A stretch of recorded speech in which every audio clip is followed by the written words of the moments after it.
Ką tik baigėsi egzaminai, kurie vainikavo mūsų pusmečio darbą. Labai džiugu, kad mūsų auklėtiniai 100% apsigynė egzaminus.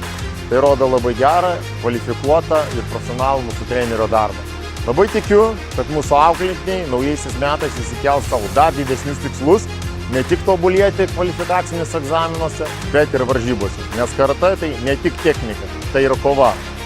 O pabaigą norėčiau palinkėti visiems gerų, šiltų, jaukių kalėdų, stiprių, turiningų ateinančių naujųjų metų ir neužmirškite investuoti į savo dvasinį pasaulį ir į savo fizinę būklę. Os! Tai buvo ką tik praėjęs egzaminas, buvo smagu žiūrėti visus sportininkus, buvo daug ir laimės, ir ašarėlių, ir prakaito, bet visų svarbiausia buvo labai daug ryžto. Tai linkiu, kad kitais metais irgi viską darytumėt kaip tikri sportininkai, turėtumėt ryžtą, užsidegimą ir visus iššūkius priimtumėt drąsiai. Os! Egzaminas praūžė, diržai pasikeitė, meistriškumas jūsų tik auga. Sėkmingų ir žvėriškai gerų naujųjų metų. Os! Kai kūnas sako nebegaliu, valia tegul atsako dar vieną kartą. Us!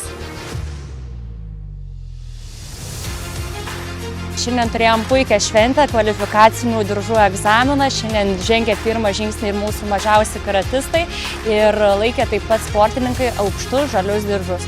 Tai visą laiką sakau, visada savim tikėk ir kai savim tiki, nutinka patys gražiausi dalykai. Os! Mūsų galia kovotojo dvasia! Aš dabar filmavime. Televizija filmuoja. Ką valgysiu? Blynelių su varške. Gerai, aš viskas. Filmavime negaliu, mane čia filmuoja, tuo juosta baigsis. Gerai.